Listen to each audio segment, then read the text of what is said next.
আসসালামু আলাইকুম এভরিওয়ান। আপনারা সবাই কেমন আছেন? আশা করছি আলহামদুলিল্লাহ সবাই ভালো আছেন। আজকে শেয়ার করব শশার জুস রেসিপি। আশা করছি আজকের রেসিপিটা সকলের কাছে ভালো লাগবে। টেবিলে চলে আসলাম। এখানে 2টা লেবু, একটা শশা, পরিমাণ মতো পুদিনা পাতা, সবগুলো ভালো করে ধুয়ে নিয়েছি। প্রথমে শশাটা পাতলা করে কেটে নেব।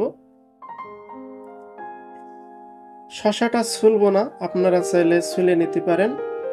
আমি খোসা সহ জুসটা তৈরি করব এবং খোসা ছোলার কোনো প্রয়োজন নেই।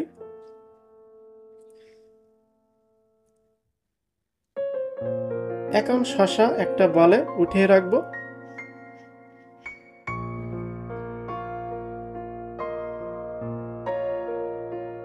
এখন লেবু 2টা কেটে নেব।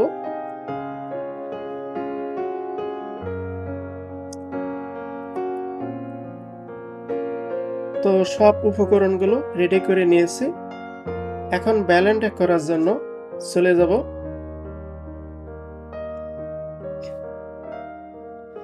একটা ব্লেন্ডারে জগ নিয়েছি।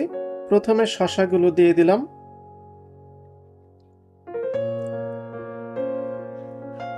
এখন দিয়ে দিচ্ছি পুদিনা পাতা,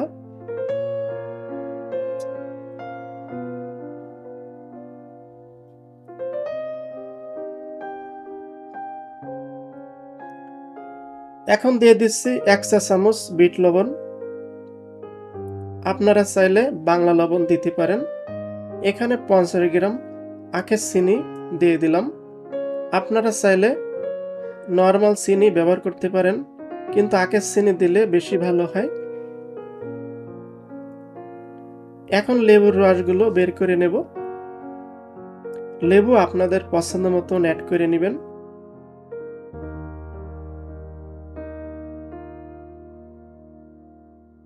আমি যেভাবে তৈরি করব জুসটা, একইভাবে আপনারা তৈরি করবেন। অবশ্যই দ্বিগুণ টেস্টি হবে। এবং জুসের উপকরণগুলো পছন্দ মতন অ্যাড করে নেবেন। এখন দিয়ে দিচ্ছি 500 ml ঠান্ডা পানি। অবশ্যই ঠান্ডা পানি ব্যবহার করবেন, তাহলে জুসটা খেতে খুবই টেস্টি লাগবে। সব উপকরণগুলো রেডি। এখন ভালো করে ব্লেন্ড করে নেব।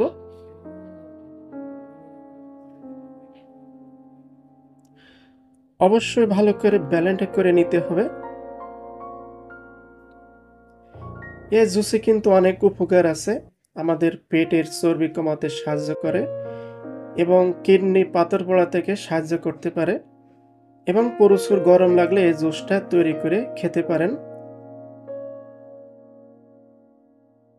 সকালে এবং বিকালে এবং দুপুরে এই জুসটা তৈরি করে খেতে পারেন।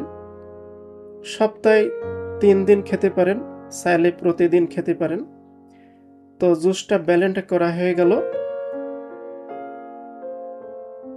এখন উপকরণগুলো ভালো করে ছেঁকে নেব।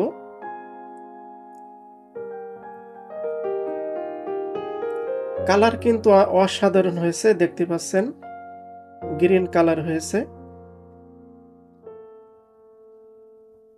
ফাইবারগুলো ফেলে দেব।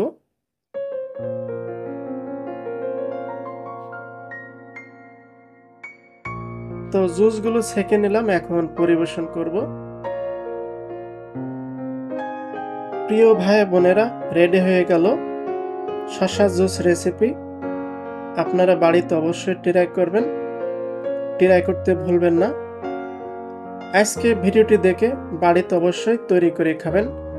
এখন শসার সিজন, বাজার ঘাটে শসা পাওয়া যায়। এবং আজকে রেসিপিটা কেমন লাগলো অবশ্যই কমেন্ট করে জানাবেন এবং ভিডিওটি ভালো লাগলে শেয়ার করবেন। আজকে মতন এখানে বিদায়। আসসালামু আলাইকুম, আল্লাহ হাফেজ।